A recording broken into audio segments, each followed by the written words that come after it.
Hiduplah seorang pemuda yatim piatu pada zaman dahulu kala yang bernama Malim Deman.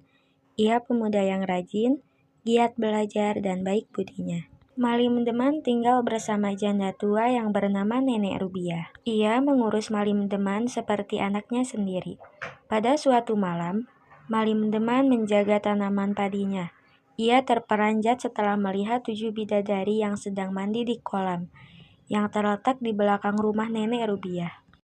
Sungguh eloknya bidadari-bidadari itu, ucap Malim Deman. Malim Deman sungguh terpesona melihat kecantikan 7 bidadari tersebut. Malim Deman juga melihat 7 selendang yang terletak di depan kolam. Selendang itu digunakan para bidadari untuk kembali ke kayangan. Kemudian, Malim Deman mengambil salah satu selendang. Aku akan mengambil salah satu dan menyembunyikan agar salah satu dari mereka tidak bisa pulang, ucap Malim Deman. Lalu ia sembunyikan dan kembali mengintip 7 bidadari yang sedang mandi tersebut. Menjelang pagi, bidadari berniat kembali ke kayangan. Tapi salah satu bidadari, yaitu bidadari bungsu, tidak dapat menemukan selendangnya. "Kemana selendangku?" ucap putri bungsu sambil kebingungan karena selendangnya hilang diambil Malim Deman. Dan ia ditinggal oleh ke-6 bidadari lainnya. Sepeninggalan kakak-kakaknya, si bungsu menangis. Ia ketakutan untuk tinggal di bumi. Malim Deman lantas mendekati dan menghibur si bidadari bungsu. "Hai bidadari cantik, mengapa engkau menangis?"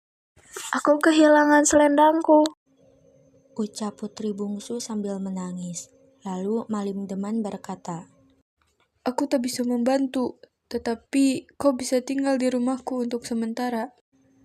Malim Deman kemudian mengajak putri itu ke rumah Nenek Rubiah. Sesampainya di rumah, Malim Deman memanggil neneknya.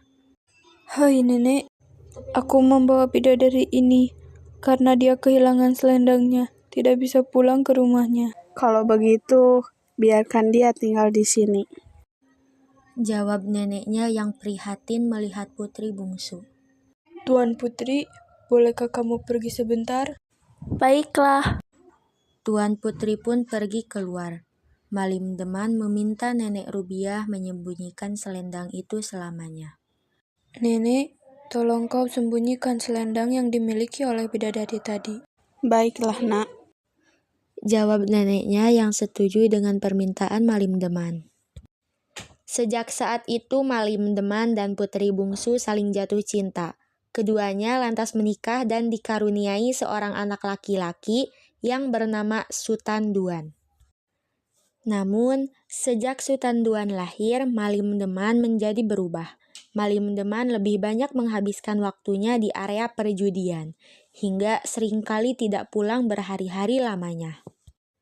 Dan pada suatu saat putri bungsu menemukan selendangnya di rumah nenek Malim Deman.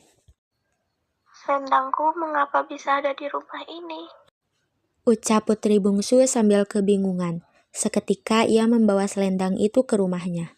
Putri bungsu kemudian menemui Bujang Karim, pegawai Malim Deman, dan berkata, "Hai Bujang Karim, tolong kau sampaikan kepada Malim Deman, aku akan kembali ke kayangan dan membawa Sutan Duan ke sana."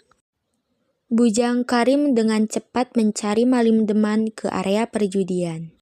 "Tuan, istrimu ingin pergi karena telah menemukan selendang miliknya," "Apa?" ucap Malim Deman yang sedang berjudi. Malim Deman dengan panik dan langsung berlari ke rumahnya untuk menemui istri dan anaknya. Namun sudah terlambat, istri dan anak kesayangannya telah kembali ke kayangan. Malim Deman hanya dapat menyesali kepergian anak dan istrinya. Ia benar-benar sangat menyesal. "Aku sangat menyesal telah meninggalkanmu, wahai putri bungsu," ucap Malim Deman dengan menyesal. Akhirnya ia harus kehilangan keluarga tercintanya.